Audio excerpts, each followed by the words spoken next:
In her cramped lab, Dr. Olivia stared at the hollow tablet long after the institute had gone dark. The translation of a human lullaby glowed in red. Rock-a-bye baby on the treetop. The melody is gentle. The words are a countdown to a child falling to its death. She read it again. When the bough breaks, the cradle will fall, and down will come baby, cradle and all. A soothing bedtime image. This isn't a metaphor. It's a rehearsal. They sing their infants to sleep by imagining the worst possible failure. She activated the audio playback. A soft, lilting human voice filled the lab. The gentle tune made the translated words feel like a punch. Her four-fingered hand shook. She pulled up another lullaby, then another. Each one was worse. Ring around the rosy, a plague memorial. London Bridge urban collapse.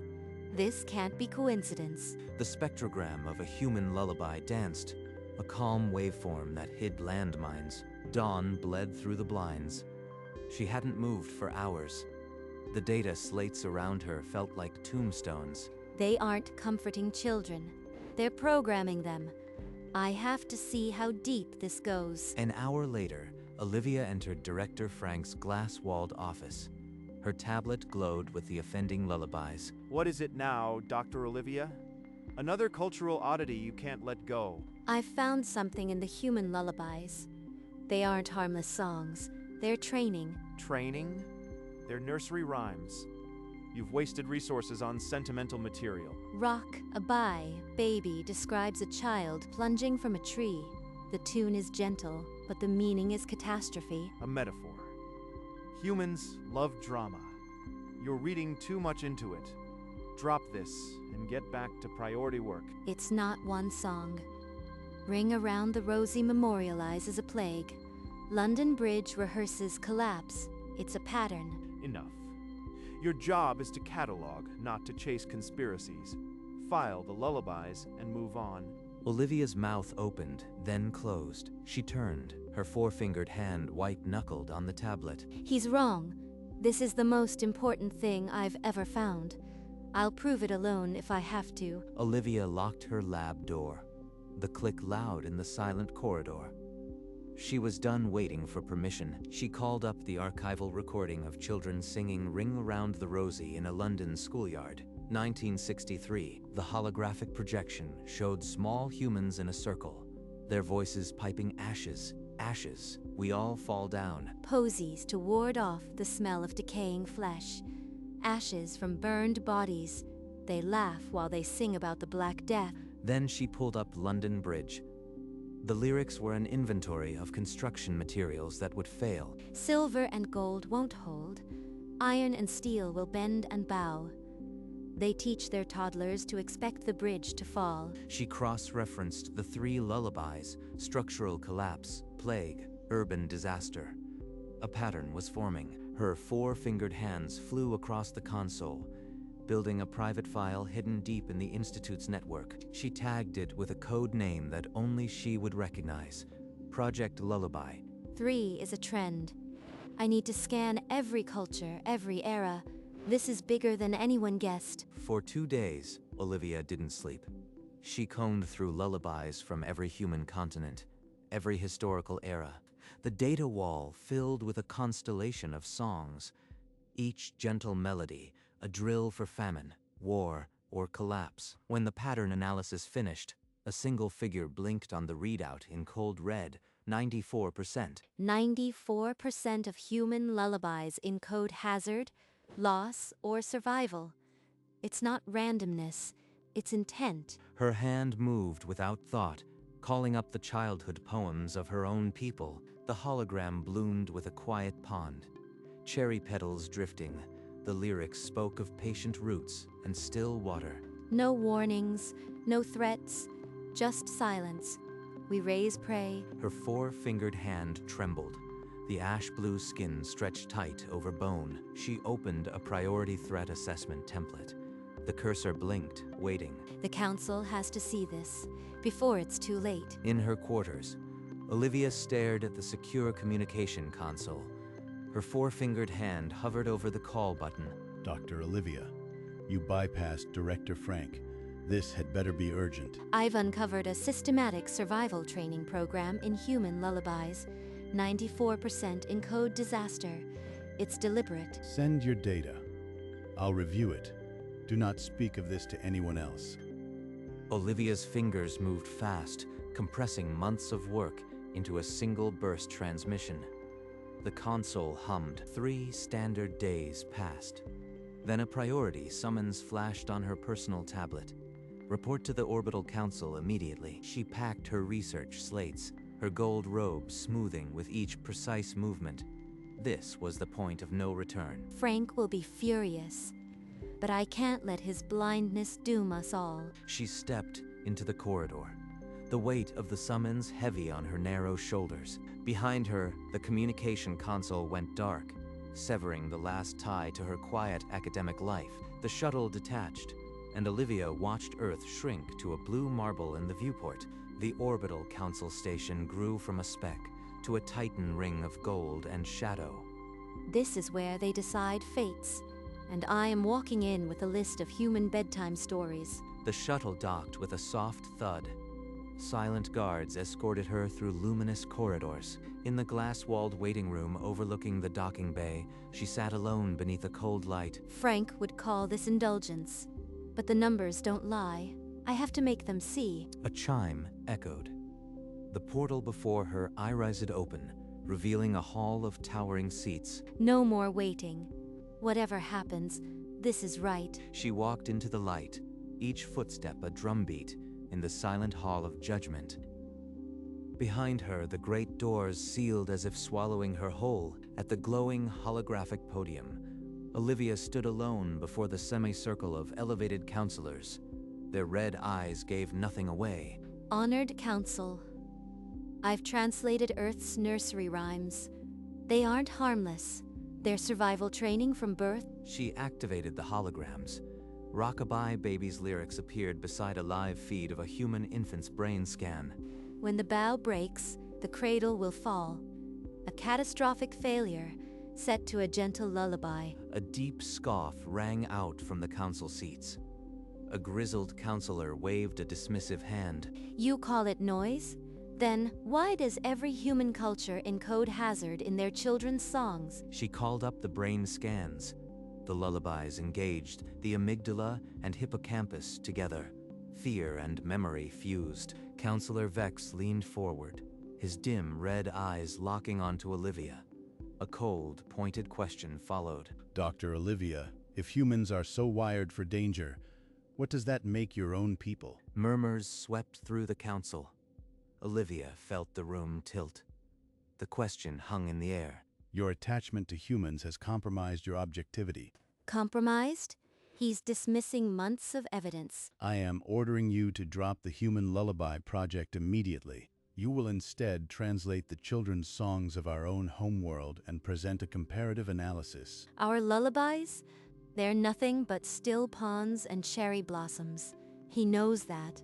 This is a test. Before she could draw breath to object, Vex lifted a 4-fingered hand.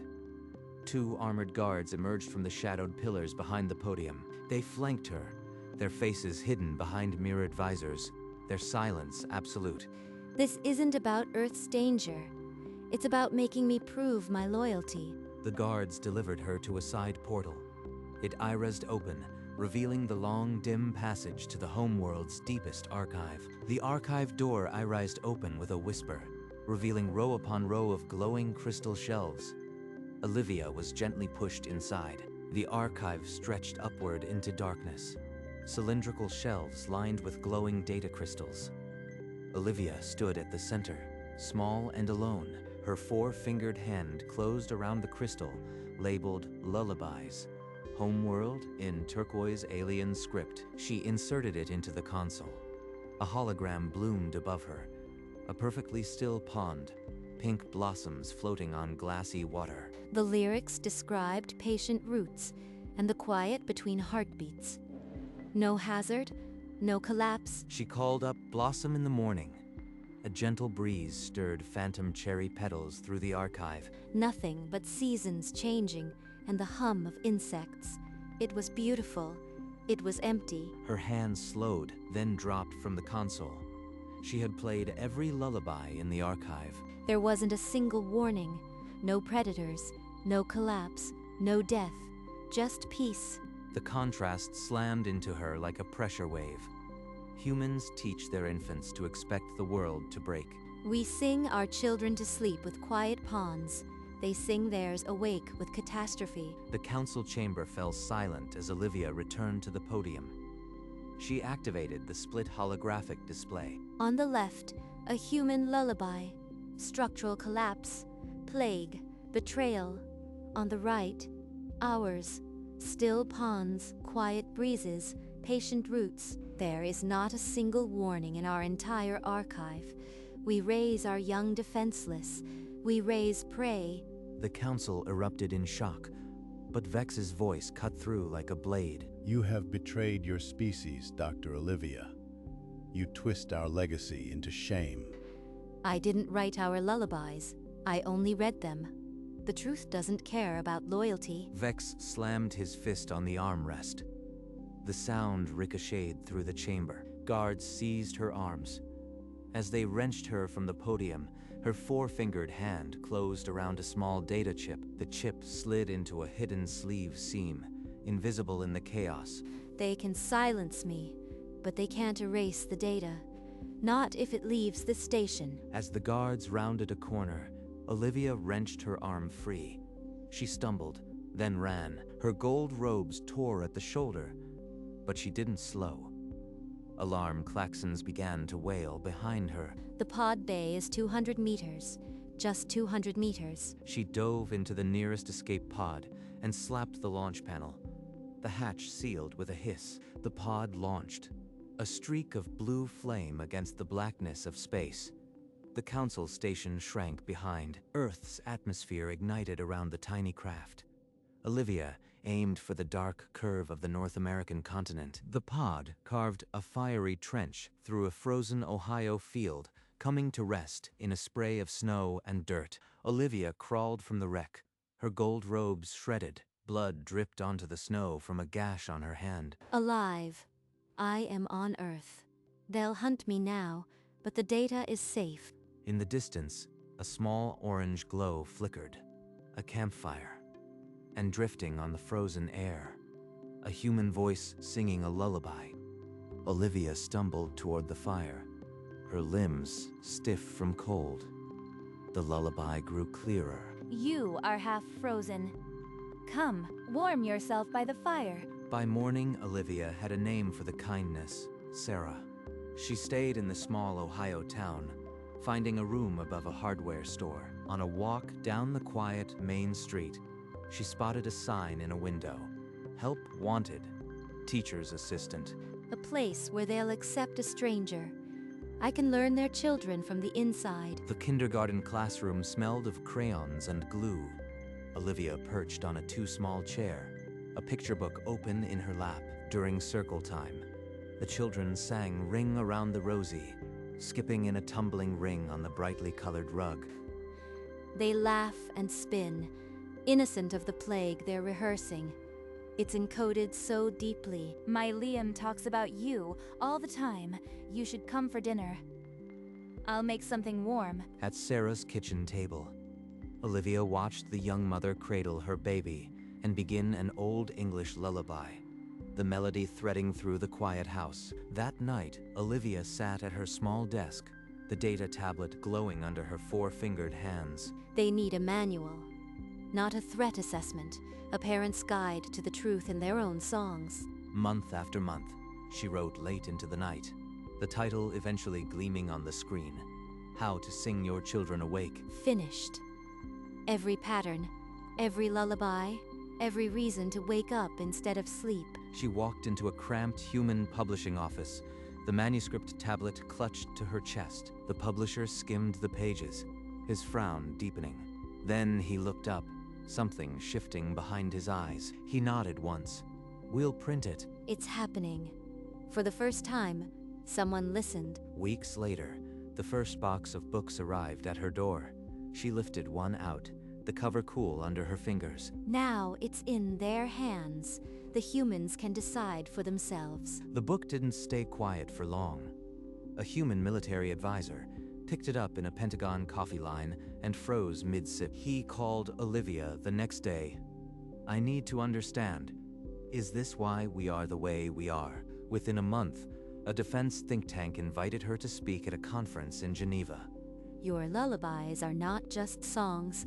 They are your species' first line of defense. A woman in the third row raised her hand, voice trembling. "Does this mean we've been hurting our children?" Olivia paused. The room held its breath. You have been preparing them. You just didn't know why. The speech spread across holographic social feeds. Clips of Olivia at the podium looped millions of times. By month's end, How to Sing Your Children Awake sat at #1 on 3 major bestseller lists. They're listening. For the first time, they're truly listening. The book didn't stay on Earth. A reptilian trader in a domed bazaar picked up a human language paperback, his slit-pupilled eyes scanning the cover. Light years away, in a woven nest home, an avian mother cooed to her chicks as the translated pages glowed on a floating tablet. Above a bustling spaceport, a holographic news banner blazed. How to Sing Your Children Awake, made mandatory on 34 worlds. On every council broadcast, Counselor Vex issued an official denunciation, his voice hollow with rage. Olivia watched the denunciation on a tiny screen in her apartment. She turned it off before Vex could finish. A moment later, her tablet chimed with a personal message from a former colleague at the Linguistic Institute. The message was short. "You have doomed our species. I hope you are proud of yourself." Olivia set the tablet down, her 4-fingered hand steady. They still don't see. The universe won't wait for them to wake up. In the quiet of a small Ohio town, an alien scholar folded a child's drawing and let the galactic noise fade. The kindergarten classroom was dim, the children asleep on mats. Olivia closed "Goodnight Moon" as her tablet vibrated. The alert read, "Earth government has formally refused extradition of Dr. Olivia." By afternoon, the town had gathered. Olivia and Sarah walked the park path. Distant chants of "Olivia belongs here" floating on the air. They're not shouting for an alien, Olivia. They're shouting for a friend. A friend. I've never had a species call me that before. That night, bundled on her porch, Olivia stared at the sky. A shooting star arced above the Ohio rooftops. For a moment, everything felt still, safe. Inside, her tablet lit up again. The familiar crimson border of a homeworld security notice. Fugitive status activated. Extradition ordered by Orbital Council. They haven't changed, but neither have I. I am not running anymore. The tablet screen flickered, and Counselor Vex's face materialized, his dim red eyes burning with fury. You've humiliated us, Olivia. Every world now knows we raise our young like soft fruit. The truth was always there. I just translated it. His voice cracked like ice. "You've made us a joke, a cautionary tale." Number. I gave you a warning. You chose not to listen. Olivia gestured to the bookshelf beside her, the worn copy of How to Sing Your Children Awake visible. The only cure is on my shelf. Read it, then maybe your children will survive. Vex's image wavered, his mouth opening to retort, but then the screen went black. He had disconnected. He won't change. My species will learn to defend itself, or it won't. I can't carry that weight. She grabbed her bag and walked out into the morning, heading for the school where her real work waited. The last day of school arrived in a burst of sunshine and finger paint. When Olivia walked in, the children squealed and swarmed her legs. Small hands thrust handmade cards toward her, edges crooked, hearts drawn in every color. One card, in wobbly crayon, read, "Thank you for singing us awake." Olivia's vision blurred. A single tear tracked down her ash-blue cheek. Warm and unguarded, she dropped to her knees and pulled them close, breathing in the scent of paste and peanut butter. Then, at a signal only children understand, they formed a circle on the rug. Their small mouths opened, and the room filled with the lullaby she had taught them, a song about waking up ready. They're singing it back, and they know why it matters. This is the real translation. The school bell rang, bright and loud. Children streamed out, backpacks bouncing. But Olivia stayed cross-legged on the rug, cards scattered around her like fallen petals. While Olivia gathered cards, her book traveled on. Light years away, an avian mother opened the translated pages. She taught her chicks to watch for storms, the new lullabies trilling from her throat. On a desert planet, a scaled father knelt beside a clutch of eggs, his voice rumbling a lullaby of seismic shifts. Generations would hatch with that song already in their bones. In a library of pure energy, a luminous being absorbed the book. Processing human survival logic, it began to compose a new lullaby for its people, borrowing the structure of preparedness. On a cosmopolitan station, a multi-species bookstore displayed the book in 47 languages. The queue stretched past the docking bay. Parents from 6 civilizations waited for copies. Within 5 years, the book was mandatory on 112 worlds, and on each world, a child fell asleep to a lullaby that whispered, "Be ready, be safe, be alive." Years later, the garden behind Sarah's house smelled of thyme. Olivia and Sarah sat on a wooden bench, their hair now touched with gray. A teenage girl, with her mother's loose braid, approached, a tablet clutched in her hand. She stopped in front of Olivia. "Aunt Olivia, did you know your book saved my cousin in the raid of 2297? On Mars colony, when the dome breached, my cousin remembered the song about hiding. She stayed quiet and alive. She taught it to the others. The whole settlement survived because of you." One life, a whole settlement. It's real. The teenager's voice dipped. "Will you sing it to me? So I know it too." Olivia placed a 4-fingered hand on her shoulder and began to hum. The lullaby came out soft and steady, the words she had written now a living thing. Sarah watched from the bench, her eyes wet, as the melody wove through the garden and into the dusk. At sunset, the Ohio town softened into orange and violet. Olivia sat on her porch, a blanket around her shoulders. The first stars winked through the dusk. Sarah lowered herself onto the step beside her, saying nothing. Inside, the whispers of children still echoed, but out here the quiet was whole. A single candle flickered on the rail, its flame catching the edges of her ash-blue skin. She hummed, low and wordless, the melody of the lullaby she had written. For the first time since leaving her world, Olivia didn't feel watched. She felt anchored. The weight of decades settled into something gentle. In the deepening night, Sarah's hand found hers, 4 fingers and 5 tangled together. The town lights blinked on, a constellation of small Ohio porches, and Olivia closed her eyes, not to hide, but to simply be. The fire had burned low in the Ohio dark. Olivia and Sarah sat beside it, the baby now a sleeping toddler in her mother's arms. Snowflakes drifted, catching the orange light before melting on her upturned face. Olivia's humming rose, carrying the melody she'd written, the one born from laboratories and lullabies. Sarah's eyes were closed, but her smile said everything. The sound wove between the stars, connecting this small fire to every world that now sang the same tune. Olivia finally rested, her weight against the earth that had given her a second name, a second chance. The fire crackled, spitting tiny sparks toward the snow, and as the last ember died, the 3 silhouettes melted into one another. Mother, alien, child, a lullaby, soft as the snow itself, carried into the darkness, then quiet.